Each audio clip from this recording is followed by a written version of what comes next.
नमस्कार। निर्माण आईएएस के यूट्यूब चैनल में आप सभी का स्वागत है।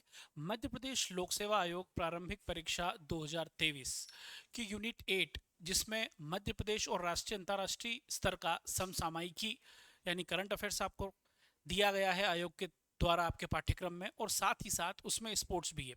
सबसे पहले हमने स्पोर्ट्स को कवर किया था, स्पोर्ट्स के करंट अफेयर्स को कवर किया था। उसके बाद हमने एमपी के करंट अफेयर्स को बिंदुवार कवर किया था, ठीक है।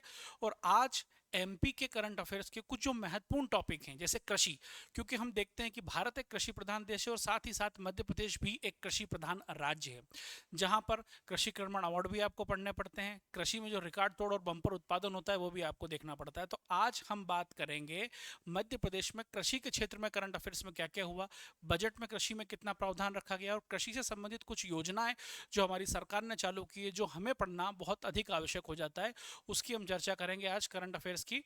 तो यह है मध्य प्रदेश करंट अफेयर्स 2023 कृषि समसामयिक, यानी कृषि के क्षेत्र में एमपी में क्या हुआ, हम उसकी बात करेंगे, ठीक है।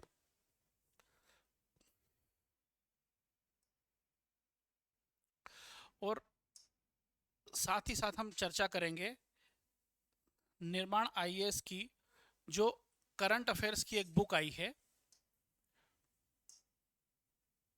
उस पर भी हम चर्चा करेंगे। जो निर्माण आईएएस की करंट अफेयर्स की एक बुक आई है मार्केट में,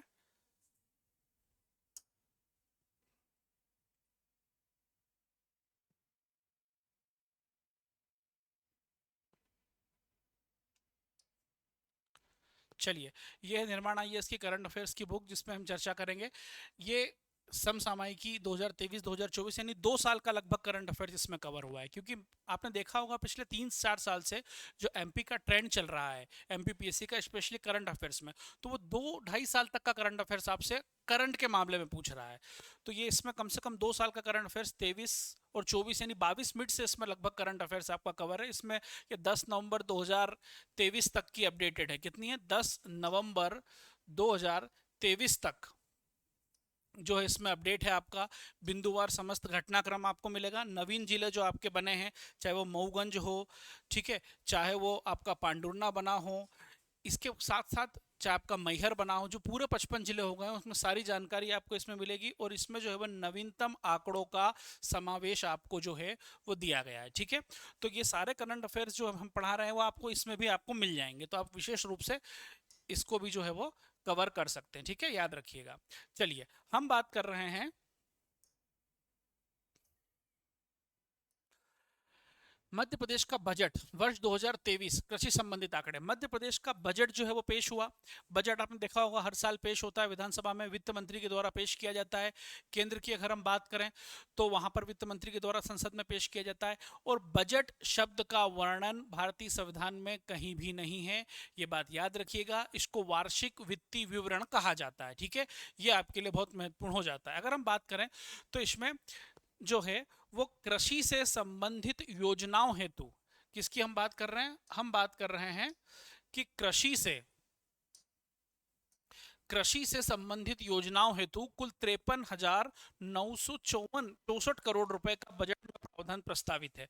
हम कृषि से संबंधित योजनाओं की बात कर रहे हैं कि जहां पर कृषि से संबंधित योजनाएं आपको मिलेंगी, उसी के लिए सिर्फ 53,964 करोड़ रुपए का बजट में प्रावधान है। ये आंकड़ा आपके लिए महत्वपूर्ण हो जाता है। वो पूछ सकता है कि कृषि पर कितना खर्च कर रही है एमपी गवर्नमेंट हमारे बजट में, तो इतना खर्च कर रही है।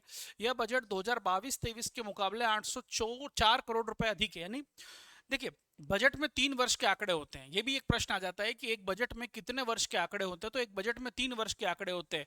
पहला जो आंकड़ा होता है वो बीते हुए वर्ष का होता है, कि आपका जो बीता वर्ष है वो कितना हुआ है, ठीक है। आपका जो बीता वर्ष है वो कितना हुआ है। दूसरा जो आंकड़ा होता है वो होता है आपका वर्तमान वर्ष, जिसके लिए आप बजट पेश कर रहे हैं, वर्तमान वर्ष का क्या है। और जो तीसरा आंकड़ा होता है वो होता है आने वाले वर्ष का, ठीक है। तो बजट में कितने 3 वर्ष के जो है वो आंकड़े सम्मिलित होते हैं। तो पिछले वर्ष की तुलना में इस वर्ष जो है वो 804 करोड़ रुपए अधिक का प्रावधान किया गया है। सबसे महत्वपूर्ण ये हो जाता है आपके लिए, यहाँ प्रश्न बन सकता है किसान सम्मान निधि पर, ठीक है। प्रश्न बनेगा किसान सम्मान निधि का कि मुख्यमंत्री किसान कल्याण योजना के अंतर्गत 3200 करोड़ रुपए का प्रावधान किया गया। मुख्यमंत्री किसान कल्याण योजना के अंतर्गत जो है वो 3200 करोड़ रुपए का प्रावधान किया गया है। कितना प्रावधान किया गया है? कुल 3200 करोड़ रुपए का प्रावधान जो है वो मुख्यमंत्री किसान कल्याण योजना के अंतर्गत किया गया है। ये 3200 करोड़ रुपए ये आने की पूर्ण रूप से संभावना है कि आपके लिए ये प्रश्न जो है वो बनेगा। चलिए अगली की हम बात करते हैं। तो अगला जो है कि ग्वालियर के कृषि महाविद्यालय में आलू और बेकरी की प्रोसेसिंग यूनिट जो है वो लगाई जा रही है। ठीक है, ग्वालियर में कृषि महाविद्यालय किसके नाम से? राजा माता सिंधिया के, राजा माता सिंधिया जी के नाम पे वहां का कृषि विश्वविद्यालय है। ठीक है, अब ये महाविद्यालय उसको विश्वविद्यालय भी कन्वर्ट करा जा रहा है, यूनिवर्सिटी बना दिया गया है। वहां पर आलू और बेकरी की प्रोसेसिंग यूनिट जो है वो लगाई जा रही है। और मध्य प्रदेश में कृषि ऋण में 13.41% की वृद्धि हुई है और एमएसएमई में 30.22% की वृद्धि हुई है। यानी किसानों के द्वारा जो ऋण लिया जाता है सरकार से उसमें वृद्धि हो रही है। तो ये क्यों है? ये वृद्धि जो है वो क्यों हुई है? ये वृद्धि इसलिए हुई क्योंकि अब किसानों का विश्वास जो है वो बढ़ रहा है। जैसे हमने एक टैगलाइन सुनी थी एमपी गवर्नमेंट की, खेती बन गई लाभ का धंधा। 2022 तक किसानों की आय दुगनी करने का जो सरकार ने लक्ष्य रखा है, हालांकि पूरी तरीके से सफल नहीं हो पाई है सरकार, लेकिन काफी हद तक किसानों की आय जो है उसमें वृद्धि हुई है। इसीलिए जो है वो ऋण का भी प्रतिशत बढ़ रहा है, क्योंकि वो नए नए उद्योग लगा रहे हैं, एंटरप्रेन्योर बन रहे हैं। और एमएसएमई जो सूक्ष्म एवं लघु मध्यम उद्योग हैं उसमें भी 30.22% की वृद्धि की गई है। जो कृषि उद्योग यानी कृषि के क्षेत्र से संबंधित जो उद्योग है हम उनकी बात यहां पर कर रहे हैं, याद रखिएगा। अगले की हम बात करते हैं।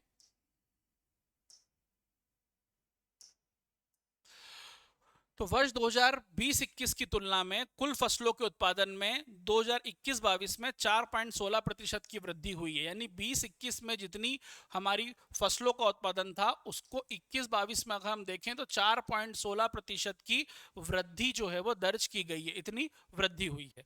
ठीक है, इतनी जो है वो वृद्धि हुई है।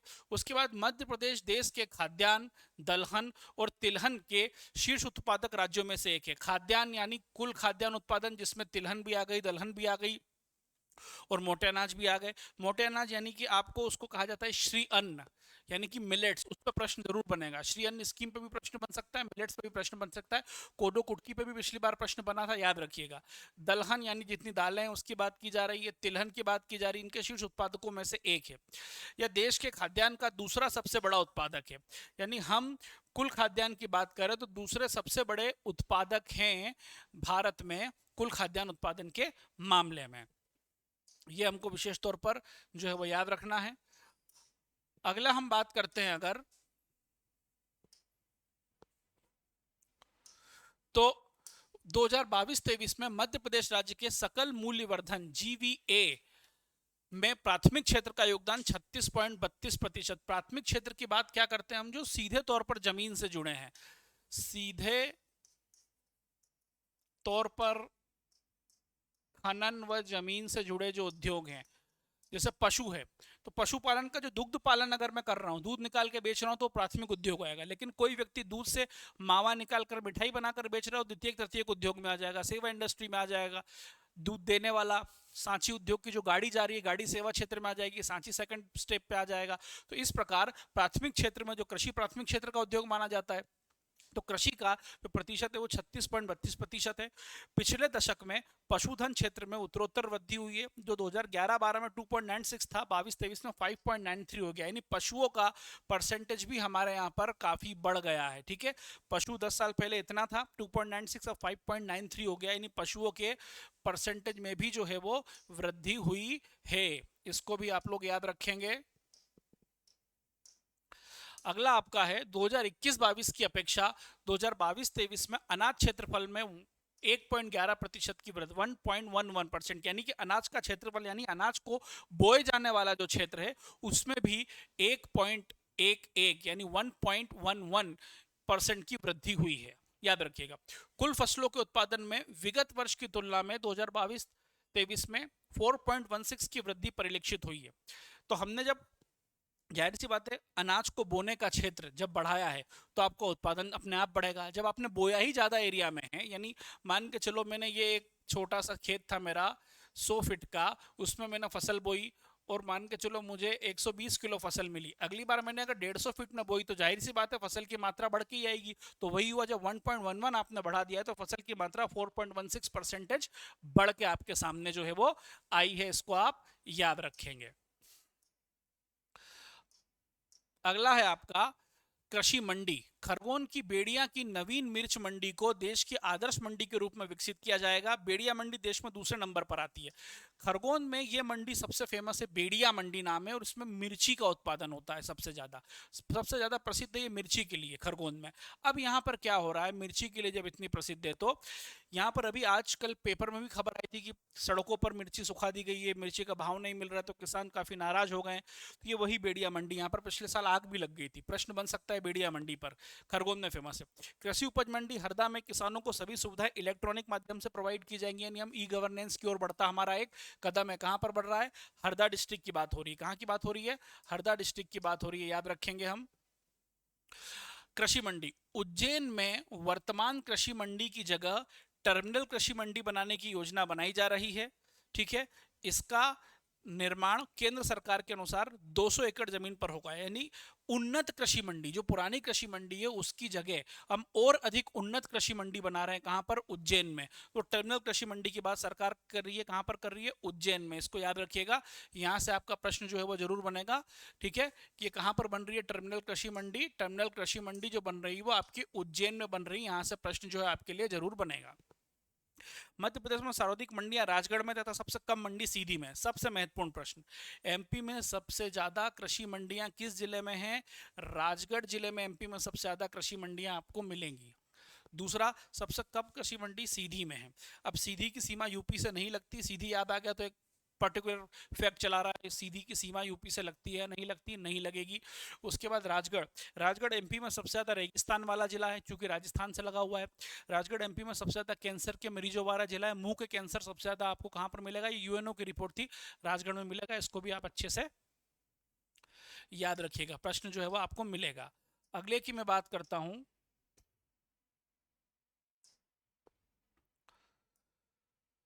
तो समर्थन मूल्य पर खरीदे गए गेहूं का वैज्ञानिक तरीके से भंडारण करने में देश में अग्रणी राज्य मध्य प्रदेश बन गया। यानी समर्थन मूल्य जो होता है वो होता है एमएसपी। समर्थन मूल्य कौन सा होता है, वो होता है एमएसपी। एमएसपी में मतलब जो होता है वो होता है मैक्सिमम सेलिंग प्राइस, कितना हम आपको उनको दे सकते हैं। तो ये जो होता है, ये एमएसपी पर जब हम गेहूं खरीदते हैं उसको फिर भंडारण करते हैं, फिर PDS public distribution system control, फिर हमने टारगेट पीडीएस शुरू किया, टीपीडीएस टारगेट पीडीएस, तो उसके माध्यम से हम उसको भंडार करके फिर पब्लिक को बांटते हैं। तो उसमें एमपी बहुत अग्रणी राज्यों में से एक है। एमपी फार्मगेट ऐप संस्करण 2.0, इसे 8 मंडियों और उज्जैन मंडी में एक पायलट प्रोजेक्ट के रूप में लॉन्च किया गया है। ये रहा एमपी फार्मगेट ऐप, ये उसका मैं आपके लिए लोगो भी लेके आया हूँ। इसमें मंडियां सीधे जुड़ गई हैं, तो इससे किसानों को जो है वह काफी फायदा मिल रहा है। इस बात को भी हम याद रखेंगे। चलिए, अगला है हमारा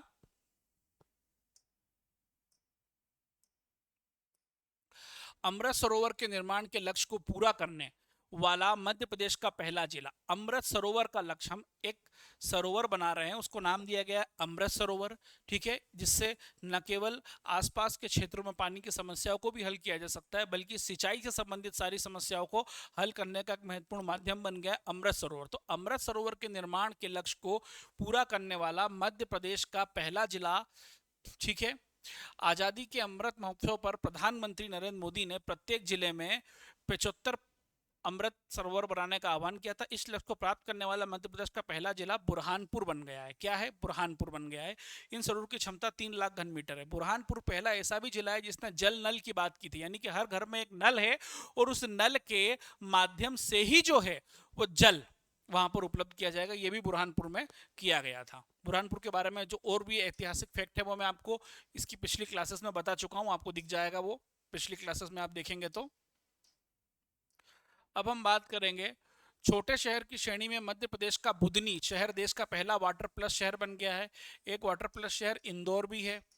ठीक है, मतलब आपने जमीनी स्तर पर जो वाटर है आपका, वाटर लेवल उसको मेंटेन रखने के लिए जो है वो काम किया है, ये बात है। तो बुधनी जो है वो छोटे शहर में आ गया, इंदौर बड़ा शहर है। बुधनी आपके वर्तमान सीएम की बात करता है कि वर्तमान में जो आपके सीएम है शिवराज सिंह चौहान, वो बुधनी के ही हैं। छिंदवाड़ा का बीजकवाड़ा गांव देश का स्वीट कॉर्न ग्राम के रूप में अपनी पहचान बना रहा है। ठीक है, कॉर्न फेस्टिवल भी होता है, देखिए ये छिंदवाड़ा लिखा है, कॉर्न सिटी कॉर्न का आपको एक इमेज मिल रही कार्टून टाइप की। कॉर्न सिटी, एक कॉर्न फेस्टिवल भी होता है छिंदवाड़ा में, मक्का महोत्सव छिंदवाड़ा में होता है। और छिंदवाड़ा का भी एक बीजकवाड़ा गांव है, वो स्वीट कॉर्न के रूप में अपनी पहचान बना रहा है गांव के रूप में। गेहूं उत्पादन में मध्य प्रदेश ने पंजाब को पीछे छोड़ दिया है। तो गेहूं उत्पादन में हमने किसको पीछे छोड़ दिया है? पंजाब को। हमारे यहाँ गेहूं की कौन कौन सी किस्में होती हैं? शरबती होती है, और आपका सीहोर में सरबती गेहूं होता है, संकर गेहूं होता है। तो ये गेहूं की किस्में, लोकमन होता है, सुजाता होता है, ये सब गेहूं की किस्में हैं, सीहोर में होती हैं। और मध्य प्रदेश देश की फूड बास्केट बन गया है। फूड बास्केट यानी टोकरी जो है वो एमपी बन गया। अब इतना ज़्यादा उत्पादन होगा तो फूड बास्केट तो बोला ही जाएगा एमपी को, और ये हमारे लिए बहुत गर्व की बात है कि एमपी फूड बास्केट बन रहा है।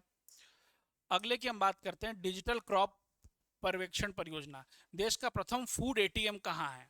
फूड एटीएम की बात कर रहे हैं, यानी कि ये देखिए फूड एटीएम, यहाँ से आपको फूड मिलेगा, एटीएम टाइप का बना दिया गया है उसको। भोपाल के ऐशबाग में स्थित उचित मूल्य की दुकान पर पायलट प्रोजेक्ट के रूप में स्थापित किया गया है, फूड एटीएम होता है। ठीक है, इसको पायलट प्रोजेक्ट के रूप में इस्तेमाल किया गया। आप उतना पैसा डालेंगे जो भी आपका हो, एयरपोर्ट पे अक्सर पहले देखने को मिलता था, आप उतना पैसा डालेंगे, चीज सिलेक्ट करेंगे उतने रुपए की, वो आपको बाहर मिल जाएगी। तो उसी प्रकार का ऐशबाग स्टेडियम भोपाल में पायलट प्रोजेक्ट क्या होता है पता है? पायलट प्रोजेक्ट ये होता है कि उसको वर्तमान में हमने ये देखने के लिए शुरू किया गया है कि इसके परिणाम हमको किस प्रकार मिल रहे हैं। यदि इसके परिणाम हमको सुखद और सकारात्मक मिले तो हम इसको और आगे कंटिन्यू करेंगे, अदरवाइज इसको स्टॉप कर दिया जाएगा। वो पायलट प्रोजेक्ट होता है, ठीक है, याद रखिएगा। चलिए, अगला है, केंद्र सरकार द्वारा जारी की गई सर्वश्रेष्ठ सूक्ष्म खाद्य इकाइयों की सूची में बैतूल की जमुना स्वयं सहायता समूह का उल्लेख किया गया है। यानी केंद्र सरकार द्वारा जारी की गई सर्वश्रेष्ठ सूक्ष्म खाद्य इकाई, उन्होंने कुछ ऐसी खाद्य इकाइयों की बात की गई है जो सर्वश्रेष्ठ और सूक्ष्म है, तो उसमें किसको महत्वपूर्ण स्थान दिया जा रहा है? बैतूल की जमुना स्वयं सहायता को स्थान दिया जा रहा है। अनाजों की किस्मों की मैपिंग करने वाला देश का पहला राज्य एमपी है। यानी अनाजों की जो अलग अलग किस्में लगाई जा रही हैं, उनकी मैपिंग करने वाला पहला राज्य जो है वो एमपी बन गया है, जो उनकी मैपिंग कर रहा है, याद रखिएगा। चलिए अगले की ओर हम बढ़ते हैं कि मध्य प्रदेश के कुछ प्रमुख जीआई टैग की बात कर लेते हैं। एमपी में कुछ जीआई टैग है। जीआई टैग मतलब होता है भौगोलिक संकेतक, यानी उस क्षेत्र में एक सी भौगोलिक परिस्थितियां हैं कि वो जो पर्टिकुलर वस्तु है जो क्षेत्र में अपनी एक विशेष पहचान बना चुकी है, या उस वस्तु के नाम पर उस क्षेत्र की विशेष पहचान बन गई है, वो उसी भौगोलिक परिस्थितियों में जो है वो फल फूल सकती है। तो एमपी में कुछ प्रमुख जीआई टैग हैं, जैसे जबलपुर में पत्थर शिल्प में मिला है 2023 में, तो जो नए नए मिले उसको आप याद कर लीजिएगा। ग्वालियर में हस्त निर्मित कालीन को मिला है 2023 में। रीवा में सौंदर्य आम को मिला है 2023 में। मुरैना में गजक को मिला है 2023 में। सीहोर और विदिशा में सरबती गेहूं को मिला है 2023 में। डिंडोरी में लोह शिल्प को मिला है 2023 में। बालाघाट का बारासिवनी में हैंडलूम साड़ी में मिला है 2023 में, क्यों बालाघाट में चिन्नौर चावल को भी मिला था, और स्पेशली बारासिवनी में हैंडलूम साड़ी को मिला है। और उज्जैन में भैरवगढ़ की बटिक प्रिंट को मिला है। ये भैरवगढ़ की बटिक प्रिंट की बात की जा रही है, ठीक है, ये भैरवगढ़ की बटिक प्रिंट की बात की जा रही है। ये फेमस है उज्जैन के लिए, ठीक है। अगला है आपका, बालाघाट में चिन्नौर चावल को मिला है। झाबुआ में कड़कनाथ मुर्गे को मिला है। इसमें झाबुआ और छत्तीसगढ़ को लेके विवाद था, एमपी छत्तीसगढ़ में, तो छत्तीसगढ़ को क्रॉस करके झाबुआ को मिल गया है ये कड़कनाथ। रतलाम रतलामी सेव, ये सेब नहीं सेव है। सेव मतलब जो नमकीन सेव आती है ना, नमकीन सेव की बात की जा रही है। और नमकीन क्लस्टर भी बनाया गया है कहाँ पर? रतलाम में, याद रखिए। खरगोन में महेश्वरी साड़ी को मिला है। महेश्वर जो किला है, जो रानी देवी अहिल्या बाई ने जो है वो बनवाया था, वहां पर आप जाएंगे कभी घूमने के लिए, नर्मदा किनारे वो किला बना हुआ है उनका, तो वहां पर आपको हाथ से बनती हुई साड़ियां लाइव दिख जाएंगी। दतिया और टीकमगढ़ में धातु शिल्प बनाया है वेट मेटल के लिए। इंदौर में चमड़े के खिलौने को बनाया गया है, जीआई टैग। धार में बाघ प्रिंट के रूप में मिला है। अशोकनगर में चंदेरी की साड़ी को मिला है, ठीक है, याद रखिएगा ये।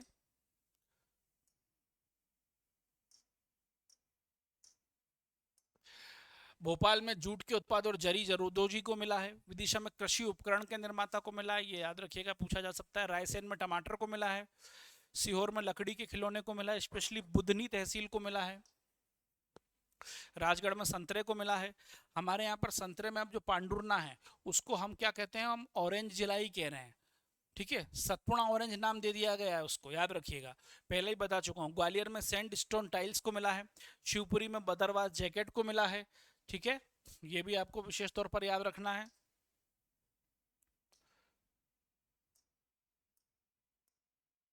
अगला अशोकनगर में चंदेरी साड़ी, पहले भी बता दिया है। गुना में धनिया को मिला है। दतिया में गन्ने की फसल को मिला है। दतिया में गन्ने की फसल को मिला है। भिंड में बाजरे को मिला है। मुरैना में सरसों को भी मिला है। गजक को भी मिला है। ये एक जिला एक उत्पाद की बात हो रही है कि कौन सा जिला किस उत्पाद के रूप में फेमस है। क्या है कि एमपी गवर्नमेंट ने एक योजना चलाई थी, ठीक है, इसमें एक जिला एक उत्पाद की बात की जा रही है कि एक जिले में एक उत्पाद की बात की जा रही है, तो कौन सा जिला में कौन सा उत्पाद फेमस है, ठीक है। तो गुना में धनिया है, अशोकनगर में चंदेरी साड़ी है, दतिया में गन्ने की फसल है।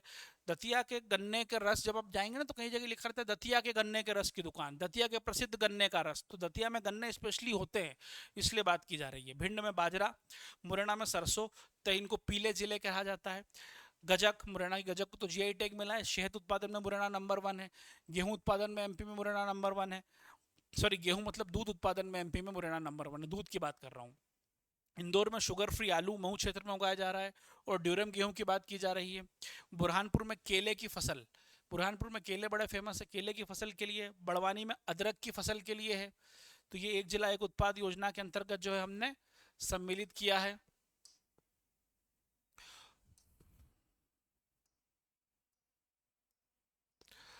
खरगोन में मिर्च, जो बेड़िया मंडी अभी मैंने बात की थी, बेड़िया मंडी मिर्च के लिए। झाबुआ में झाबुआ की गुड़िया बहुत फेमस है, एक्चुअली आदिवासी गुड़िया है, जो एक व्यक्ति है जो अपना तीर कमान लिए हुए है और साथ में एक उसकी वाइफ है जो गुड़िया के रूप में बताई गई है, वो अपने सिर पर टोकरी रखे हुए कि खेत में जो खाना लेके जाती हैं, तो इस प्रकार की गुड़िया बनाई जाती है। दमोह में चना दाल के लिए। छतरपुर में वुडन फर्नीचर के लिए। सीधी में दरी और कालीन गलीचा के लिए। पन्ना में आंवला के लिए, पन्ना को आंवला जिला बोला जाता है, याद रखिएगा। रीवा में सुंदर जाम, जिसको क्या मिला है, जीआई टैग भी मिला है। हल्दी सुपारी हस्तकला के लिए रीवा फेमस है। सतना में सदियों पुराने धातु शिल्प फूल कांसा, जो सदियों पुराने धातु शिल्प है, फूल है, कांसा है, उसके लिए जो है वो दिया जा रहा है, ठीक है। उसके बाद सिंगरौली की बात करें तो सिंगरौली में एक जिला एक उत्पाद में आम व टमाटर है। सागर में कृषि उपकरण के निर्माण, विदिशा में भी कृषि उपकरण का निर्माण किया गया था, याद रखिएगा। देवास में आलू और इंदौर में शुगर फ्री आलू की बात की जा रही थी। रतलाम में प्रसिद्ध कालीन नमकीन, जिसे मैंने बताया सेव को जीआई टैग भी मिला है। रतलाम के नमकीन क्लस्टर भी रतलाम में खोला जा रहा है। आगर मालवा में संतरा की फसल, ठीक है।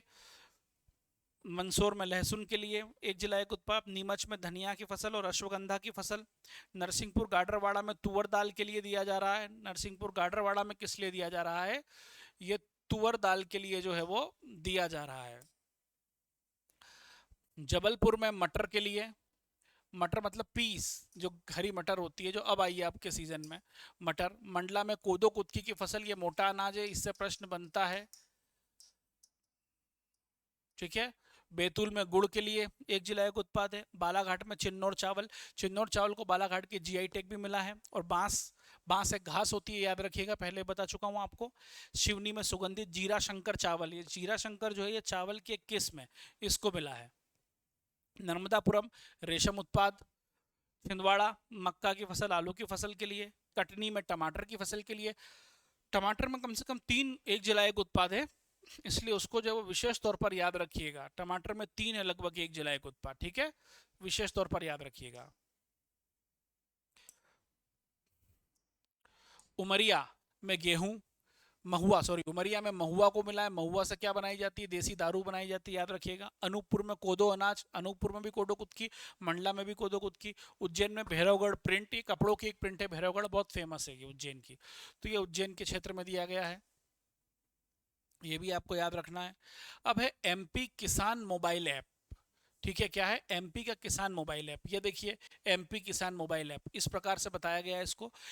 एमपी किसान ऐप के एकीकृत मोबाइल प्लेटफॉर्म है जो किसानों को एक ही स्थान पर विभिन्न भूमि कृषि संबंधी जानकारी और सेवाएं प्रदान करने के लिए डिजाइन किया गया। यानी ये अगर एक किसान अपने यहाँ पर अपने मोबाइल में डाउनलोड कर लेता है एमपी किसान ऐप, तो उसको क्या होगा, यदि ये किसान जो है वो अपने यहाँ पर कर लेता है तो उसको क्या मिलेगा, किसान को इस क्षेत्र में यहाँ पर उसको अपनी फसल की जानकारी, अपनी सिंचाई की जानकारी, अपनी एमएसपी की जानकारी, मंडी की जानकारी, ये सारी जानकारी इस ऐप में जो है वो आपको मिल जाएगी। ठीक है, तो ये भी आपको विशेष तौर पर याद रखना है। ठीक है, चलिए अगले की यदि हम बात करते हैं तो मध्य प्रदेश में प्रमुख कृषि सम्मेलन भी कुछ हुए हैं। तो एमपी में जो प्रमुख कृषि सम्मेलन हुए वो कहाँ कहाँ हुए हैं, एक तो G20 सम्मेलन जो इंदौर में ही हुआ था, आपने देखा, तो इंदौर में 13, 14 और 15 फरवरी को G20 की बैठकें होंगी, इसमें कृषि समूह की बैठकों भी होंगी। देखो G20 जो है एक समूह है, अब तो G21 कहा जाएगा, उसमें अफ्रीकी एक संघ को शामिल कर लिया है, उसमें यूरोपियन संघ भी शामिल है, देश तो 19 है, 20वां था यूरोपीय संघ और अब है अफ्रीकी संघ। अफ्रीकी संघ 55 देश है, तो अब अलग अलग देश काउंट नहीं करते हैं, उसको एक ही काउंट कर रहे हैं संघ को। तो इनकी सांस्कृतिक बैठक अलग होती, खजुराहो में हुई थी, टूरिज्म वाली बैठक गोवा में हुई थी, G20 की बैठक इंदौर में हुई थी। अब इनके कृषि समूह की अलग बैठक हो रही, वो भी जो है वो एमपी में सम्मिलित हुई है। ईट राइट मिलेट मेला, भारत का पहला ईट राइट मिलेट मेला से सत्यसाई कॉलेज भोपाल में आयोजित हुआ था। ये रहा ईट राइट मेला, यानी कि आपको क्या खाना है, क्या नहीं खाना है, क्या आपके लिए सही है, क्या आपके लिए सही नहीं है, ये ईट राइट मिलेट मेला जो है वो भोपाल में आयोजित किया गया था। ये आपको जो है वो याद रखना है।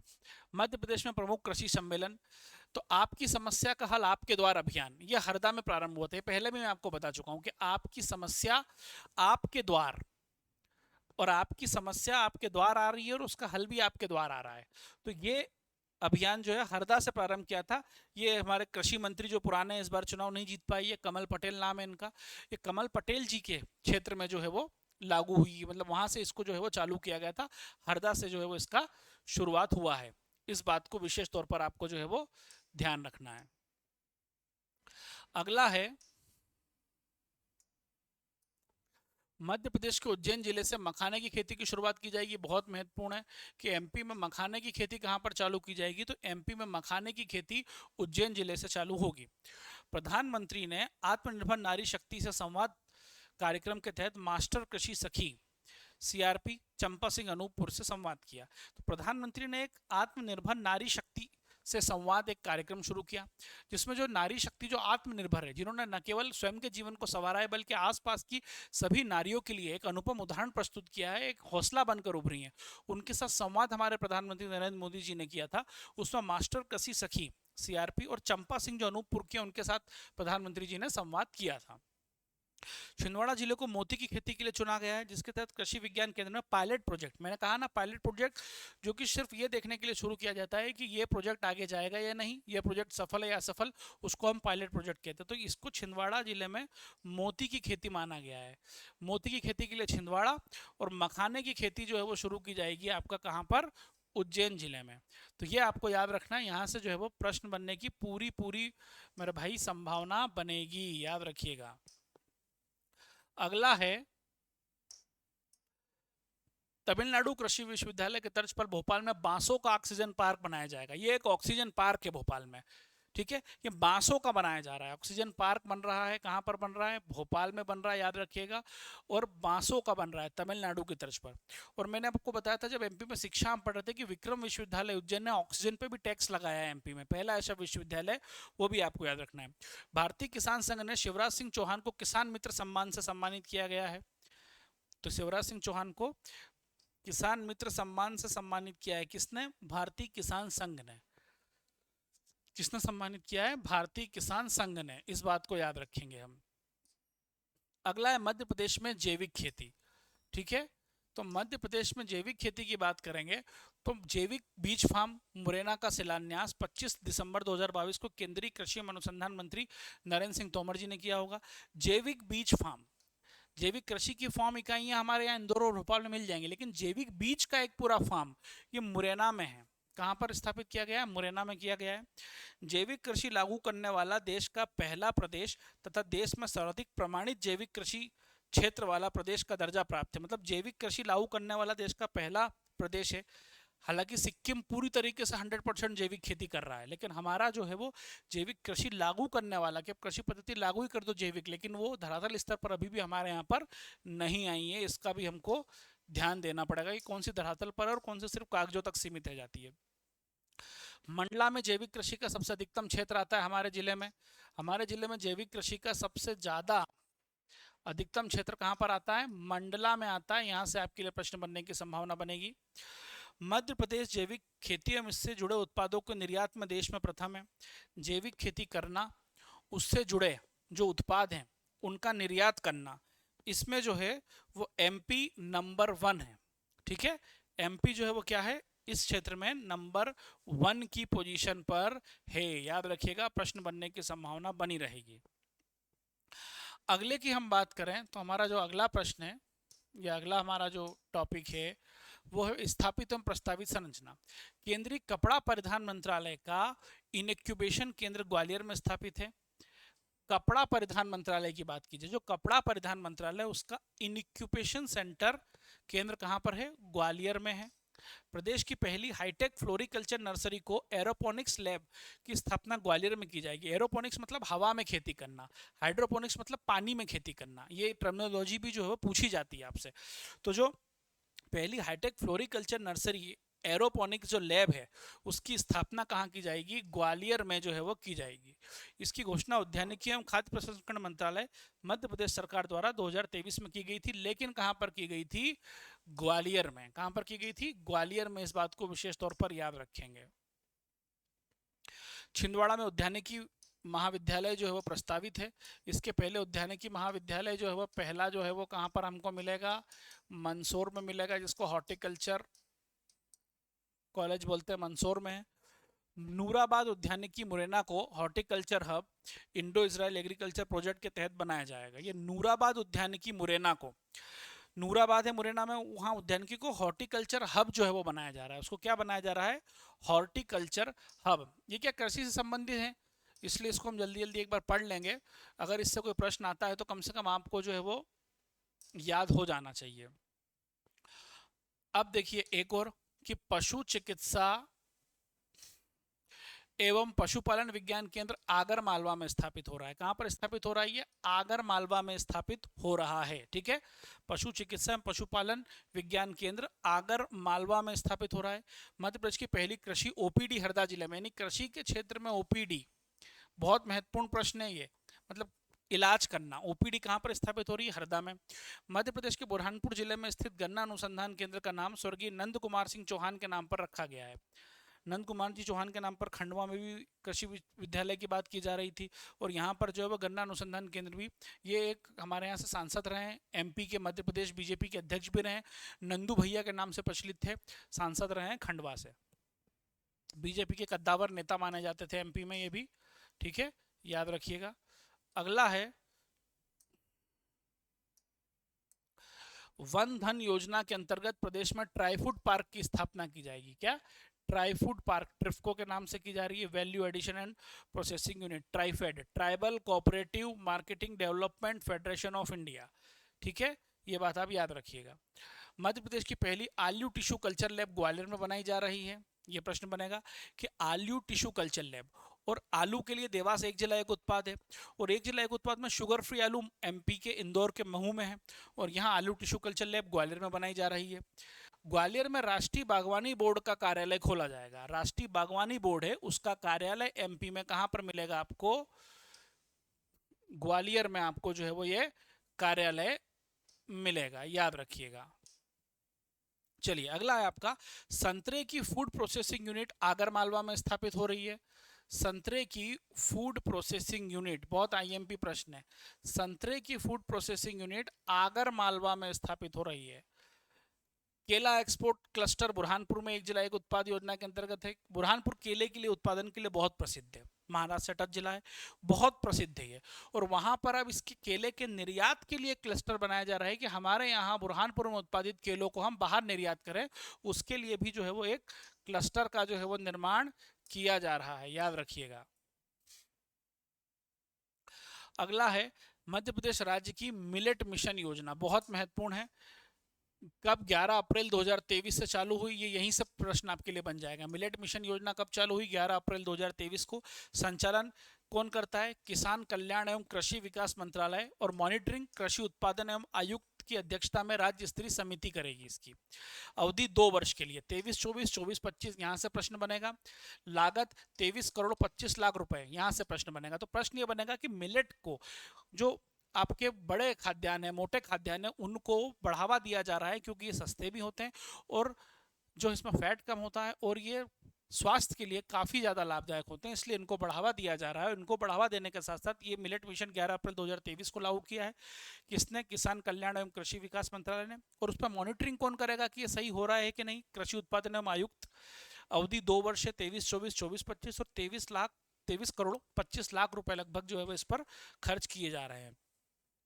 यहाँ से आपके लिए प्रश्न बहुत महत्वपूर्ण है ये बनना, ठीक है। एक है साथी ऐप। किसकी बात कर रहे हैं हम? साथी की बात कर रहे हैं।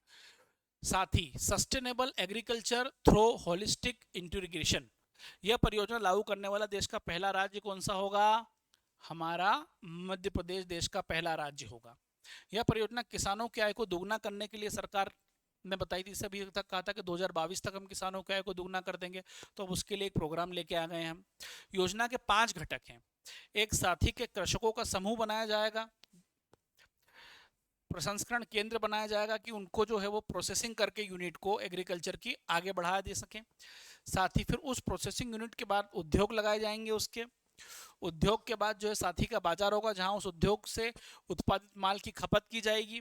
और एक फैसिलिटी सेंटर होगा जहां पर अन्य प्रकार की सारी सुविधाएं जो है वो इसके लिए जो है वो दी जाएगी, ठीक है। अन्य प्रकार की सारी सारी काम सारी सुविधाएं जो है वो दी जाएगी, ठीक है। ये भी एक विशेष तौर पर जो है वो याद रखिएगा आप। चलिए, अगला है आपका ऊर्जा। ऊर्जा क्या है? ऊर्जा क्या काम करेगी? एमपी में ऊर्जा के क्षेत्र में क्या किया गया है? तो सार्वजनिक उद्यम सर्वेक्षण 2021-22 जनवरी 2023 में जारी किया गया। इस सर्वेक्षण में power grid corporation of India, ये एक महारत्न कंपनी, याद रखिएगा, नवरत्न कंपनी महारत्न कंपनी जो होती है उस दर्जे की कंपनियां हैं ये, इंडिया लिमिटेड को सेवा क्षेत्र में प्रथम स्थान दिया गया। पावर ग्रिड कॉर्पोरेशन को सेवा के क्षेत्र में एमपी में प्रथम स्थान दिया गया है। इस पर विशेष तौर पर आपको ध्यान देना है कि सेवा के क्षेत्र में इसको जो है वो प्रथम स्थान दिया गया है। इसको विशेष तौर पर याद रखिएगा। फिर पिछले एक दशक में मध्य प्रदेश में नवीनीकरण ऊर्जा क्षमता में 11 गुना की वृद्धि हुई है, जो स्थापित ऊर्जा का 24% है। ये आपके लिए बहुत महत्वपूर्ण हो जाएगा, ठीक है। ये आपके लिए बहुत महत्वपूर्ण हो जाएगा कि एक दशक में, एक दशक यानी कि 10 सालों में मध्य प्रदेश में नवीनीकरण ऊर्जा और अनवीनीकरण ऊर्जा, नवीनीकरण ऊर्जा वो होती है जिसको हम वापस जो है वो रीयूज कर सकते हैं, ठीक है। जो हमारे पेट्रोलियम उत्पाद खत्म हो रहे हैं उससे इतर हम जो ढूंढ रहे हैं उत्पाद ऊर्जा के लिए, उसके लिए सबसे महत्वपूर्ण हो जाता है। तो इसमें 11 गुना की वृद्धि हुई है और लगभग 24% स्थापित क्षमता जो है वो इसकी बढ़ गई है। मध्य प्रदेश में एक दशक में सौर ऊर्जा क्षमता में 52% की वृद्धि हुई है। बहुत महत्वपूर्ण है। सौर ऊर्जा के क्षेत्र में हमारे यहाँ कितनी वृद्धि हुई है? 52% की लगभग वृद्धि हुई है। कितनी? 52% की जो हमारे यहाँ पर वृद्धि हुई है। इसको भी जो है हम विशेष तौर पर याद रखेंगे।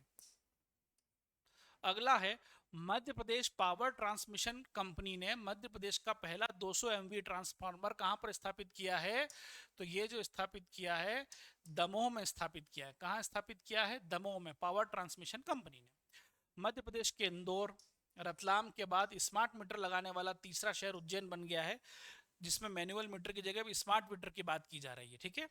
हम अपग्रेड हो गए हैं। किसकी बात कर रहे हैं हम? स्मार्ट मीटर की हमने जो है वो बात की है, याद रखिएगा।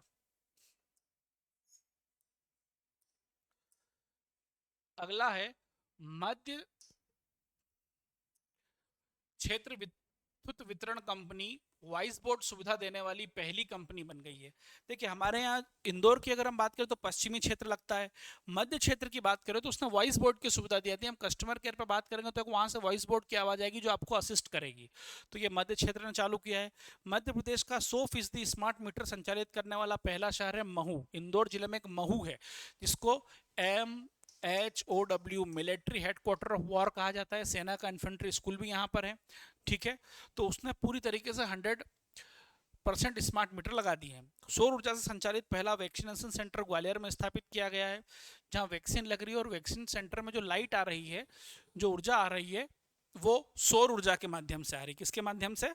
वो जो आ रही है वो सौर ऊर्जा के माध्यम से जो है वो आ रही है। इसको भी हम याद रखेंगे। अगला आपका है एशिया का सबसे बड़ा 1400 मेगावाट क्षमता का सौर ऊर्जा प्लांट मुरैना के बहरारा मंदिर की पहाड़ियों पर स्थापित किया जाएगा। इसकी स्थापना 2025 तक होगी। सबसे महत्वपूर्ण चीज ये है कि ये एशिया का कितने मेगावाट का है? 1400 मेगावाट का लगेगा। सौर ऊर्जा प्लांट है, मुरैना में स्थापित हो रहा है और बहरारा मंदिर में स्थापित हो रहा है। 2025 तक इसकी स्थापना की जाएगी, याद रखिएगा। विक्रम विश्वविद्यालय उज्जैन 100% सौर ऊर्जा पर संचालित होने वाली इमारत बन गई है। इन्होंने ऑक्सीजन पर भी टैक्स लगाया, अच्छा एक काम प्रस्तुत किया, और अब क्या कर दिया इन्होंने? 100% जो है वो सौर ऊर्जा में चल रहा है, ये याद रखिएगा। थिंक गैस द्वारा भोपाल और राजगढ़ में ग्रीन एनर्जी पार्क स्थापित किए जा रहे हैं। ठीक है, भोपाल में और राजगढ़ में ग्रीन एनर्जी पार्क स्थापित किए जा रहे हैं, ताकि ऊर्जा के क्षेत्र में जो खपत हो रही है उसको जो है वो कम किया जा सके और प्रदूषण को जो है वो रोका जा सके। ठीक है, याद रखिएगा। देखिए, ग्रीन बैंड्स जारी करने की बात की, ऊर्जा साक्षरता अभियान में शाजापुर जिला सबसे ज्यादा हुआ कि हम ऊर्जा के क्षेत्र में बताएं कि भैया सौर ऊर्जा का यूज करो, पवन ऊर्जा का यूज करो। तो उस ऊर्जा के क्षेत्र में लोगों को जागरूक करने में शाजापुर जिला एमपी में जो है वो नंबर 1 रहा। ग्रीन बॉन्ड जारी करने वाला देश का पहला नगर निगम इंदौर है, जिन्होंने ग्रीन बॉन्ड जारी किया है। ये तो मैं आपको पहले भी बता चुका हूं काफी बार।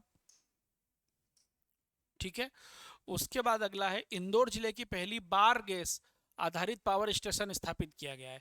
इंदौर जिले में पहली बार गैस आधारित पावर स्टेशन स्थापित किया गया है। ठीक है, पहली बार इंदौर में क्या किया गया है कि हमने गैस आधारित पावर स्टेशन की बात की है कि पावर स्टेशन कैसा है? गैस आधारित है। ठीक है, मध्य प्रदेश का पहला ग्रीन विश्वविद्यालय विक्रम विश्वविद्यालय उज्जैन को बनाया गया है। अब जो आप ऑक्सीजन पे ही टैक्स लगा रहे हो तो ग्रीन विश्वविद्यालय तो बनेगा ही। सौर ऊर्जा की बात कर रहा हो 100%, तो ग्रीन विश्वविद्यालय का दर्जा मिलेगा ही। और इसको देखकर अन्य विश्वविद्यालयों को भी क्या करना चाहिए? प्रेरणा लेनी चाहिए कि इसी प्रकार इसका कार्य जो है वो आगे चलना चाहिए। जबलपुर में गोबर सीएनजी उत्पादन करने वाला प्लांट लगाया जाएगा। जबलपुर में गोबर गैस सीएनजी उत्पादित करने वाला प्लांट लगाया जाएगा। कहाँ लगाया जाएगा? ये जबलपुर में लगाया जाएगा, याद रखिएगा। प्रदेश के विंध्यन क्षेत्र में तेल एवं गैस को खोजा गया है। मध्य प्रदेश की प्रथम solar city Sanchi most IMP, प्रश्न आने की पूरी पूरी संभावना है कि पहली सोलर सिटी के रूप में सांची को बनाया गया है। सांची रायसेन जिले में स्थित है। स्तूप है यहाँ पर, 3वीं शताब्दी ईसा पूर्व में अशोक ने बनवाए थे। मौलिपुत्र बोधगत्यायन की अस्थियां यहाँ पर रखी हैं। इसका बाद में जो पट्टिकाओं का निर्माण था वो शुंग वंश के शासकों ने करवाया था। इसकी खोज जनरल टेलर ने की थी। इसको 1989 में यूनेस्को की विश्व धरोहर सूची में जो है वो शामिल किया गया था। ये भी आपको याद रखना है। ये सांची है। मत्स्य पालन की बात करें तो मध्य प्रदेश का प्रथम मत्स्य आहार संयंत्र केंद्र केवसलारी सिवनी में स्थापित किया गया है। मत्स्य पालन और उसका आहार केंद्र संयंत्र केंद्र केवलारी में है। केवलारी किस जिले में है? सिवनी में जो है वो स्थापित किया गया है। कहाँ पर स्थापित किया गया है? सिवनी में, याद रखिएगा। बालाघाट को उत्कृष्ट मछली पालन के लिए भारत सरकार द्वारा पुरस्कार किया गया। बालाघाट में सर्वाधिक तालाब हैं, तालाबों में ही मछली पालन होगा, तो जाहिर सी बात है बालाघाट को मछली पालन के लिए क्या किया गया है?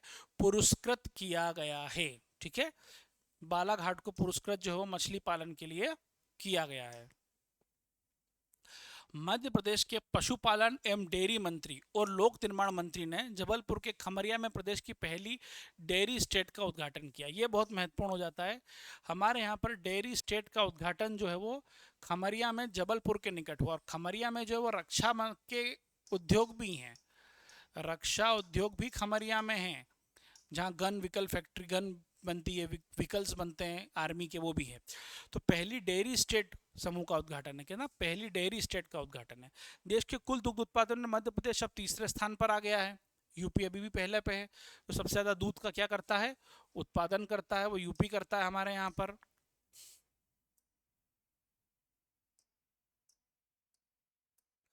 ई गोपाला ऐप, ठीक है, ई गोपाला ऐप की बात करें हम तो इसका उद्देश्य पशुपालकों को गुणवत्तापूर्ण जानकारी उपलब्ध कराना, दूध उत्पादकता और पशुपालकों की आय में वृद्धि में सहायता करना, यह पशु स्वास्थ्य और आहार से जुड़ी जानकारियों तक पशुपालक तक पहुंचाता है। गोपाला ऐप है, इसमें आपकी गाय की सारी नस्लों के बारे में जानकारी, कहीं पर कोई गाय बिका हुआ है, भैंस बिका हुआ है, उसकी जानकारी आपको मिलेगी। साथ ही साथ ऐसी जानकारी भी मिलेगी कि इतना चारा दिया जाना चाहिए, दूध आप यहाँ पर बेच सकते हो, ये फ़ायदा कमा सकते हो। तो ये सारी जानकारी ई गोपाला ऐप में हमको मिल जाएगी, जो पशुपालकों के लिए एमपी गवर्नमेंट द्वारा शुरू किया गया है। पशुपालन डेयरी विभाग का नाम परिवर्तन कर दिया है। हमारा पहले जो पशुपालन और डेयरी विभाग था उसका नाम परिवर्तित करके राष्ट्रीय गोकुल मिशन के तहत प्रदेश का पहला पशु प्रजनन व कृषक एवं कृत्रिम गर्भाधान प्रशिक्षण केंद्र सतना में शुरू किया जा रहा है। अब यहाँ पर दो प्रश्न बनते हैं, कौन कौन सा मैं आपको बता रहा हूँ कि जो पशुपालन विभाग था उसका नया नाम क्या कर दिया गया है, पशुपालन एवं डेयरी विभाग। ठीक है। और राष्ट्रीय गोकुल मिशन के तहत जो भोपाल से शुरू हुआ था के तहत पशु प्रजनन केंद्र और कृषक एवं कृत्रिम गर्भाधान प्रशिक्षण केंद्र सतना में स्थापित किया गया। ये कहां पर शुरू किया गया है, इसकी शुरुआत हमने सतना से की है। कहां से शुरू की है, सतना से, ये याद रखिएगा।